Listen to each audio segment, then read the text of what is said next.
My name is Jenna Palant, and I'm a style-crazed full-time creative living in sunny San Diego. In 2016, my husband and I purchased our forever home, and now, in between balancing my upholstery business, our 4 dogs, and just life in general, I'm going to renovate our home room by room, project by project myself, with some fun help from a few of my friends along the way. And I'm going to share it all with you right here on YouTube. So, are you ready to see a room bloom?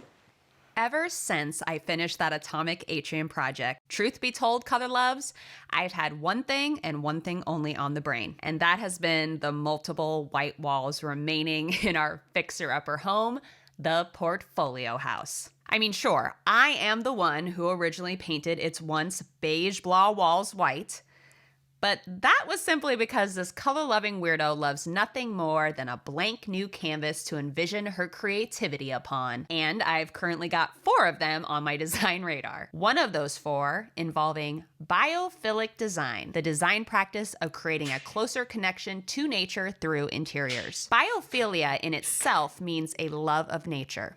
So biophilic design uses natural resources to create a sense of harmony in your home, fostering positive and sustainable relationships among our world and the natural world.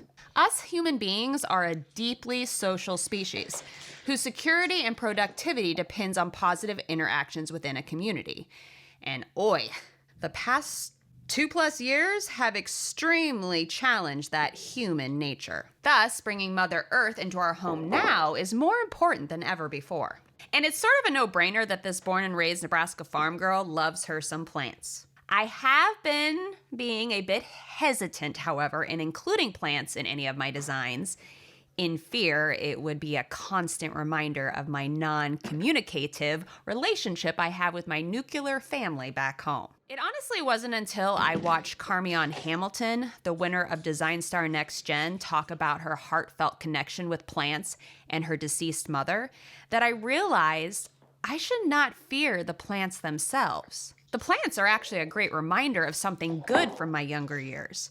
My father's crops, my mother's greenhouse, all of our indoor plants. I mean, I am who I am because of that upbringing. I am proud of that Midwest work ethic.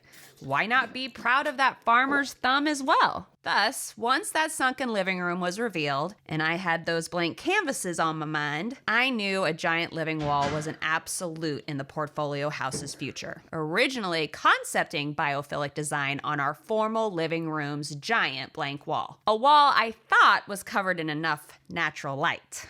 But then my BFF heirloom protege told me about this app that tracks indoor lighting for plants, and that particular wall ended up not having enough light for the type I was planning to use. It honestly surprised me, even with those giant windows, but a slight change of location had to happen.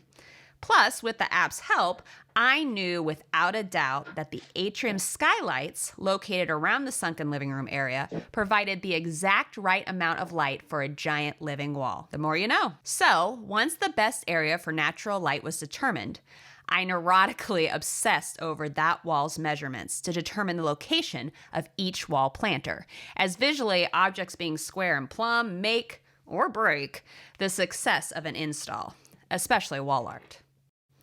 After I checked and double-checked and then triple-checked all of my wall's measurements, I started installing each of the wall's anchors, already provided at the point of purchase with these Wally Grow Echo planters, diligently working row by row until each wall anchor was safely secured in place. And this is when my ADHD's hyper-focus serves me so gosh darn well. I'm not kidding.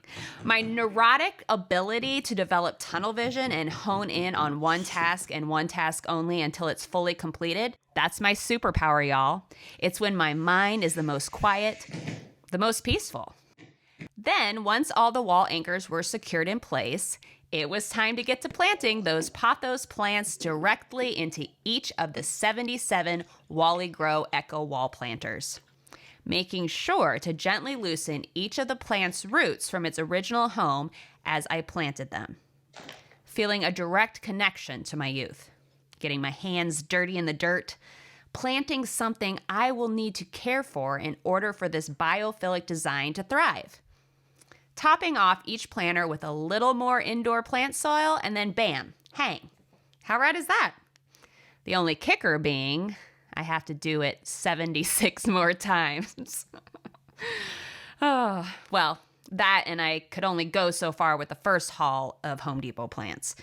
Yuppers, womp, womp, womp. I didn't buy enough pothos. I filled up the car with as many plants as I could safely transport, and that ended up simply not being enough. So back to my home away from home, the Home Depot I went, only having to get half as many plants as the first go around. Tapping my favorite location with the best selection once again for my indoor plant supply. Quickly rushing home to wrap up this long, yearned-after home project. Pushing myself to finish this Biophilic design DIY by day's end. Using plants and planters from the Home Depot. Grounding this once Nebraska farm girl as she got her hands dirty in that SoCal sand. Creating an additional beat inside our home. One that proves how transformational indoor plants can be. From potted pothos, transforming this once blank space into a greenery work of art.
Needless to say, I am very pleased with how this Biophilic design DIY turned out. Growing strong for over a month now, how will you implement Biophilic design in your own home? I'd love to read in the comments below, Color Loves. And don't forget to hit that subscribe button so you don't miss the next episode when we transform our dining room's built-in for the Maker Challenge Central's Furniture Flip Challenge. Stay tuned.